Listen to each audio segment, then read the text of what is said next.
Hi guys, నేను మీ శ్రీనివాస్. ఈ వీడియోలో మనం పైథాన్ ప్రోగ్రామింగ్ లాంగ్వేజ్ గురించి అయితే డిస్కస్ చేద్దాం. అంటే వాట్ ఈస్ పైథాన్ అని అయితే ఈ వీడియోలో తెలుసుకుందాం అన్నమాట. పైథాన్ అంటే ఏంటని. మన ఛానల్ వచ్చేసి Srinivas RT web intelligence channel.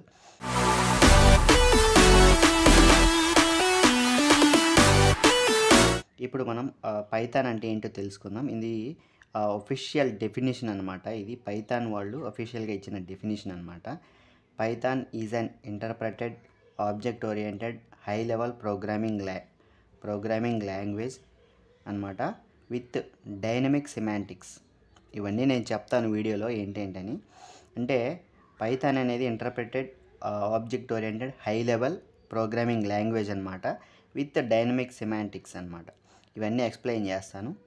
తర్వాత it's high level built-in data structures combined with dynamic typing or dynamic binding make it very attractive for rapid application development. అంటే ఇందులో ఉండేది ఇది హై లెవెల్ ప్రోగ్రామింగ్ లాంగ్వేజ్ కదా. ఇందులో ఉన్న బిల్ట్-ఇన్ డేటా స్ట్రక్చర్స్ అంటే మనం పైథాన్ డౌన్లోడ్ చేసుకున్నప్పుడే మనకి బిల్ట్-ఇన్ ఆటోమేటిక్గా వస్తాయన్నమాట. ఈ data structures, dynamic typing, dynamic binding ఇవన్నీ ఆటోమేటిక్గా మనకి పైథాన్ ఇన్స్టాల్ చేసుకున్నప్పుడే వస్తాయి, బిల్ట్-ఇన్గా ఉంటాయి అన్నమాట. ఇది ఈ ఫీచర్స్ మనల్ని పైథాన్ని అట్రాక్టివ్గా చేయడానికైతే చాలా దోహదపడ్డాయి. అండ్ ఆల్సో ర్యాపిడ్ అంటే వెరీ ఫాస్ట్గా అయితే మనం అప్లికేషన్ డెవలప్ చేయడానికి ఈ ఫీచర్స్ అన్నీ మనకి దోహదపడతాయి అన్నమాట, యూస్ఫుల్గా ఉంటాయి. ఇప్పుడు మనం పైథాన్ అంటే ఏందో చూద్దాం. What is Python? అసలు పైథాన్ అంటే ఏంటి? Python is a high level programming language అనమాట. అంటే ఇప్పుడు మషిన్కి ఏ లాంగ్వేజ్ అర్థమవుతుందంటే 0 and 1s. అంటే 0 and 1sలో ఉన్న లాంగ్వేజ్ మాత్రమే సిస్టమ్కి ఆర్ కంప్యూటర్కి అయితే అర్థమవుతుంది. కానీ ఇది మనకు అర్థం కావడం కోసం హై లెవెల్గా ఉండేటట్టు అయితే డిజైన్ చేశారనమాట. హై లెవెల్లో మనం కోడ్ అయితే రాస్తాం.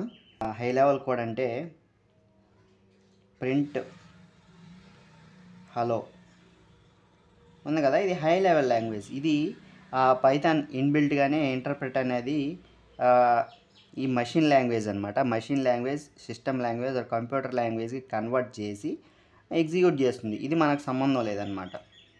ఈ హై లెవెల్ లాంగ్వేజ్ అనమాట ఇది పైథాన్. ఇంగ్లీష్ లైక్ అంటే we can write the syntax in easy English like that what we tell to the computer. మనం కంప్యూటర్కి ఏం చెప్పాలనుకుంటున్నామో దాన్ని ఇంగ్లీష్ లైక్ సింటాక్స్లో ఇది ఉంటుందన్నమాట పైథాన్ కోడ్ లాంగ్వేజ్ అనేది. అర్థమైందా? మన కంప్యూటర్కి ఏం చెప్పాలనుకున్నామో అది హై లెవెల్లో ఈజీగా మనకు అర్థమయ్యే విధంగా ఉంటుందన్నమాట. సింటాక్స్ని మనం ఇంగ్లీష్ వర్డ్స్లో ఇంగ్లీష్ లాగా మనం రాస్తాం హై లెవెల్లో. అది సిస్టమ్ లెవెల్లో కన్వర్ట్ చేసి కంప్యూటర్కి అనేది చెప్తుంది అనమాట. మనం ఏం చెప్పాలనుకుంటున్నామో కంప్యూటర్కి అది ఇంగ్లీష్ లెవెల్లో మనం రాసిస్తాం అనమాట. అది కన్వర్ట్ చేసుకొని వర్క్ అయితే చేస్తుంది. ఓకేనా? అది పైథాన్ అంటే అదొక ప్రోగ్రామింగ్ లాంగ్వేజ్ అనమాట. సింపుల్గా అసలు ప్రోగ్రామింగ్ లాంగ్వేజ్ అంటే మనం ఏంటో చూద్దాం ఫర్ ఈజీ అండర్స్టాండింగ్ కోసం. అంటే ప్రోగ్రామింగ్ లాంగ్వేజ్ అంటే మనం ఒక హ్యూమన్ ఎలాగా ఇంకో హ్యూమన్తో మాట్లాడటానికి ఒక లాంగ్వేజ్ అయితే యూజ్ చేస్తారో, ఒకరికొకరు మాట్లాడుకోవడానికి, ఏదన్నా పని చెప్పుకోవడానికి, పని చేయించుకోవడానికి, అది ఇంగ్లీష్, తెలుగు, హిందీ ఎలాగుంటాయో అలాగే ఒక హ్యూమన్ ఒక కంప్యూటర్తో మాట్లాడటానికి వచ్చే లాంగ్వేజే ఈ ప్రోగ్రామింగ్ లాంగ్వేజ్ అన్నమాట. ప్రోగ్రామింగ్ లాంగ్వేజ్ అంటారు. అది ఆ లాంగ్వేజ్ ఏదైనా అవ్వచ్చు. పైథాన్ అవ్వచ్చు, లేదా జావా అవ్వచ్చు, సి ఆర్ C++ అవ్వచ్చు. ఇందులో ఇంగ్లీష్, హిందీ, తెలుగు ఎలాగో ఇందులో పైథాన్, జావా, C++ అలాగా ఇందులో లాంగ్వేజ్ మనకి ఏ లాంగ్వేజ్ ఎలాగో ఇక్కడ ప్రోగ్రామింగ్ లాంగ్వేజ్ అలాగా. ఓకేనా? ఇది అసలు ప్రోగ్రామింగ్ లాంగ్వేజ్ అంటే అదనమాట. ఫీచర్స్ అన్నీ మనం డిస్కస్ చేసుకుందాం. చూడండి, ఫస్ట్ ఇంటర్ప్రెటెడ్ లాంగ్వేజ్ అంటే ఏంటి? Interpreter reads and executes the code line by line.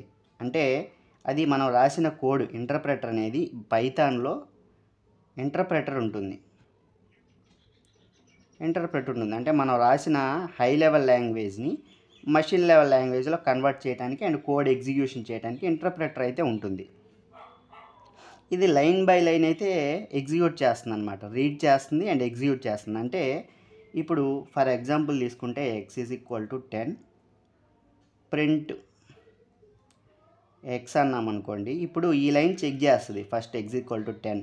ఇది రైట్ అనుకోండి, నెక్స్ట్ లైన్కి వెళ్ళిద్ది. ఇది రాంగ్ అనుకోండి, ఇక్కడ ఎర్రర్ చూపిస్తుంది x ఈక్వల్ టు 10 ఈ స్టేట్మెంట్లో తప్పు ఉంది అని చెప్పి ఈ లైన్ వరకే రాంగ్ ఎర్రర్ చూపిస్తుంది అనమాట. అప్పుడు మనం దాన్ని సరి చేసి మళ్ళీ రన్ చేస్తే నెక్స్ట్ లైన్కి వెళ్తుంది.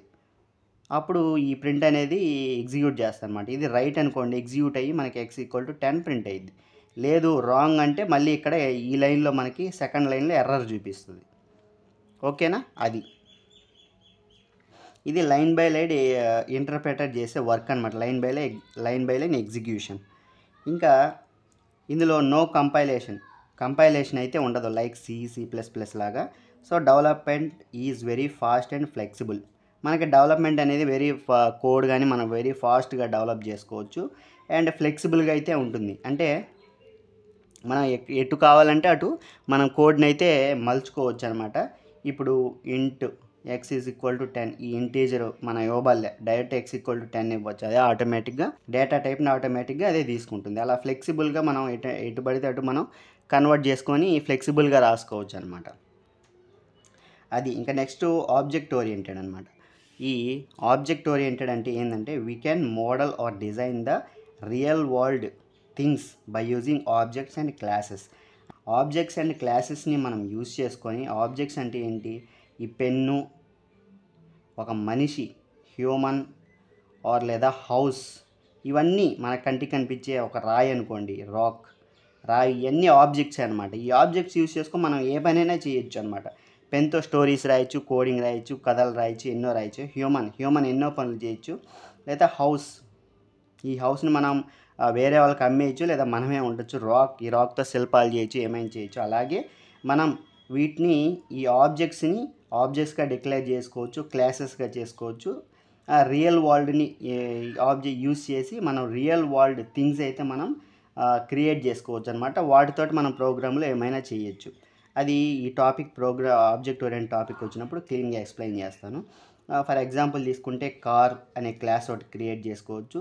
ఈ క్లాస్ ద్వారా మనం ఏ కార్ అయినా మనం ప్రొడ్యూస్ చేయొచ్చు అనమాట. ఫర్ ఎగ్జాంపుల్ ఆడి, బెంజ్, ఇలాగా ఎన్ని కార్లు అయినా మనం ప్రొడ్యూస్ చేసుకోవచ్చు అనమాట. హ్యూమన్ లైక్ ఆబ్జెక్ట్స్ అనమాట, హ్యూమన్ ఆబ్జెక్ట్స్. ఈ ఆబ్జెక్ట్ యూస్ చేసుకొని మనం ఏ వర్క్ అయినా చేయొచ్చు అనమాట. లైక్ వాకింగ్, సిట్, రన్, ఇలాగే ఏవైనా వర్క్స్ అనేవి మనం చేసుకోవచ్చు అనమాట మెథడ్స్ ద్వారా. ఇంకా డైనమిక్ సిమాంటిక్స్ అంటే ఏందో చూద్దాం. ఇవన్నీ ఏంటి అంటే నేను ఎక్స్ప్లెయిన్ చేస్తుంది మనకి డెఫినేషన్లో ఇందాక చూపించాను కదా, ఆ డెఫినేషన్లో ఉన్న టర్మినాలజీస్ అనేవి ఎక్స్ప్లెయిన్ చేస్తూ ఉన్నాను. ఇంకా డైనమిక్ సిమాంటిక్స్ అంటే డెఫినేషన్ వచ్చేసి many aspects of a programs behaviour are determined at run time, not at compile time. మనం ప్రోగ్రామ్ రాసినప్పుడు అందులో ఎన్నో ఆస్పెక్ట్స్ ప్రోగ్రాంలో ఎలా బిహేవ్ చేస్తాయని మనం కోడ్ రాసేటప్పుడే అది డిసైడ్ చేసుకోవాలన్నమాట. మనం రన్ చేసిన తర్వాత రన్ టైంలో అది ప్రోగ్రామ్ బిహేవియర్ అనమాట, వేరియబుల్ ఎలా బిహేవ్ చేస్తుంది, ఫంక్షన్ ఎలా బిహేవ్ చేస్తుంది, ఇవన్నీ రన్ టైంలోనే అది ఆటోమేటిక్గా అప్పటికప్పుడే డిసైడ్ చేసి అయితే రన్ చేస్తుంది అనమాట. కంపైల్ చేసేటప్పుడు అయితే కాదు. అది ఎప్పటికప్పుడే డైనమిక్ అయితే అది చెక్ చేసి రన్ చేస్తుంది అనమాట. ఎగ్జాంపుల్స్ కూడా చూపిస్తాను, డోంట్ వరీ. ఇంకా అంటే టేకింగ్ డెసిషన్స్ ఇన్ రన్ టైంలో డెసిషన్ తీసుకుంటుంది, ఎలా ప్రోగ్రామ్ రన్ చేయాలి, దాని బిహేవియర్ ఏంటనేది. It decides how the variable or function behaves in run టైంలో వేరియబుల్ లేదా ఫంక్షన్ ఎలా బిహేవ్ చేస్తుందో అప్పటికప్పుడే రన్ టైంలో అనేది డిసైడ్ చేసుకుంటుంది అనమాట. ఫర్ ఎగ్జాంపుల్ ఇందులో డైనమిక్ టైపింగ్ అంటే డైనమిక్ సిమాంటిక్స్ అంటే డైనమిక్ సిమాంటిక్స్లో ఇది ఒక భాగం. డైనమిక్ టైపింగ్ అంటే ఏందో చూద్దాం. ఇప్పుడు ఒక ఫంక్షన్ క్రియేట్ చేసి ఫర్ ఎగ్జాంపుల్ తీసుకోండి, x is equal to 10, x is equal to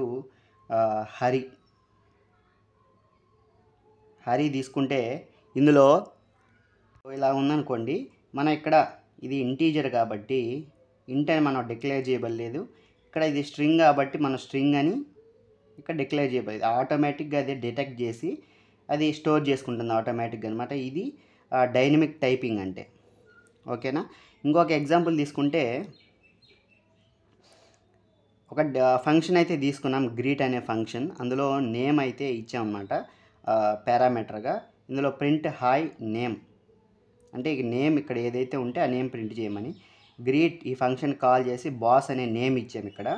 ఈ నేమ్ అనేది డైరెక్ట్గా ఇక్కడికైతే వస్తుంది, ఈ పారామీటర్లోకి వచ్చి ఈ నేమ్ అనేది ఇక్కడ యాక్సెస్ అయ్యి మనకి హాయ్ బాస్ అని అయితే అవుట్పుట్ అయితే ఇస్తుంది అనమాట.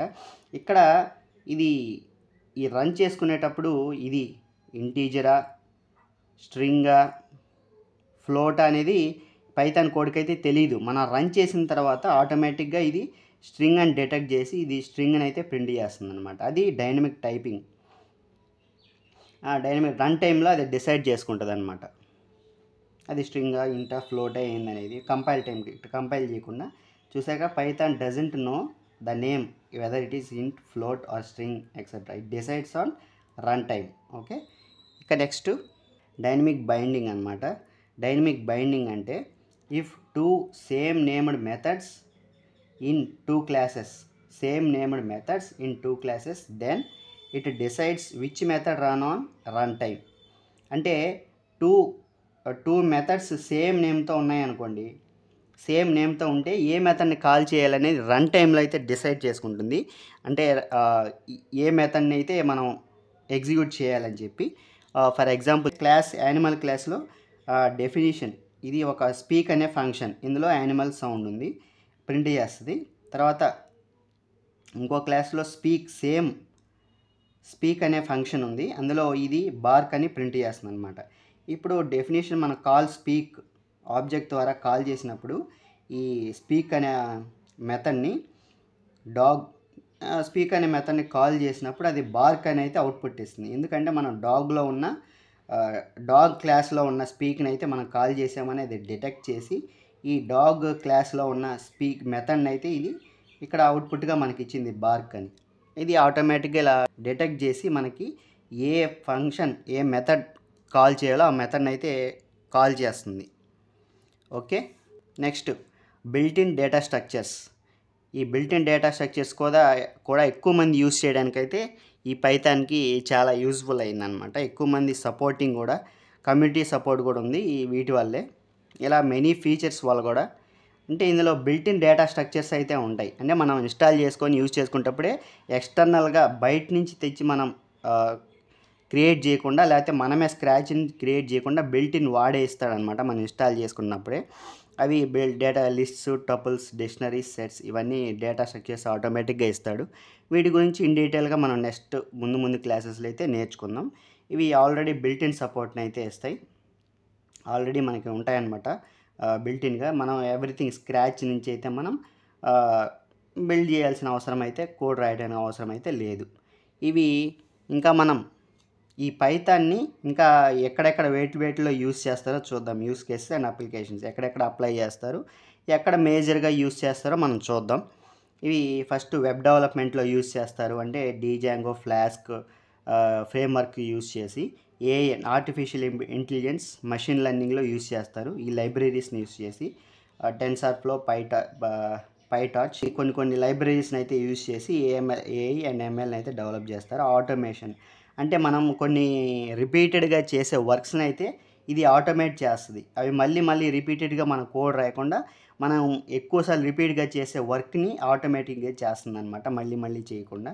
డేటా సైన్స్లో యూజ్ చేస్తాం, గేమ్ డెవలప్మెంట్లో యూజ్ చేస్తాం, చాట్ బాట్స్ ఇప్పుడు మనకు వచ్చింది కదా, చాట్ జీపీటీ, తర్వాత డీప్ సీక్ ఇలాంటివి అనమాట, క్లౌడ్ ఇలాంటి ఏఐ చాట్ బాట్స్లో కూడా ఇది యూజ్ చేస్తాను అనమాట. ఎక్స్ చాట్ బాట్ ఇలాగనమాట. వీటిలో కూడా మనకి పైథాన్ అనేది మోస్ట్లీగా యూజ్ చేస్తారు. అంటే వీటిలోనే కదా, ఆల్మోస్ట్ ఎవ్రీ టెక్ ఫీల్డ్లో కూడా పైథాన్ అనేది యూజ్ చేస్తూ ఉంటారనమాట. ఇది పైథాన్ గురించి. ఇంకా నెక్స్ట్ వీడియోలోనే ఇంకా ఇన్డెప్త్గా అయితే వెళ్దాం, ఇంకా నెక్స్ట్ టాపిక్స్ని ఎక్స్ప్లోర్ చేద్దాం. ఇలాంటి పైథాన్ గురించి నేర్చుకోవాలనుకుంటే మీరు సబ్స్క్రైబ్ చేసుకోండి. ఇక నెక్స్ట్ వీడియోలో మనం పైథాన్ ఇన్స్టలేషన్ గురించి అయితే చూసుకుందాం. ఎలా ఇన్స్టాల్ చేయాలి ఏంటి అనేది నెక్స్ట్ వీడియోలో అయితే చూద్దాం. ఇన్స్టాల్ ఎలా సెటప్ చేయాలి, ఫస్ట్ ప్రోగ్రామ్ ఎలా రన్ చేయాలి అన్నీ అయితే చూపిస్తాను నెక్స్ట్ వీడియోలో. సబ్స్క్రైబ్ చేసుకోండి. ఇలాంటి మంచి పైథాన్ వీడియోస్ కోసం please like, share and subscribe. Thanks for watching.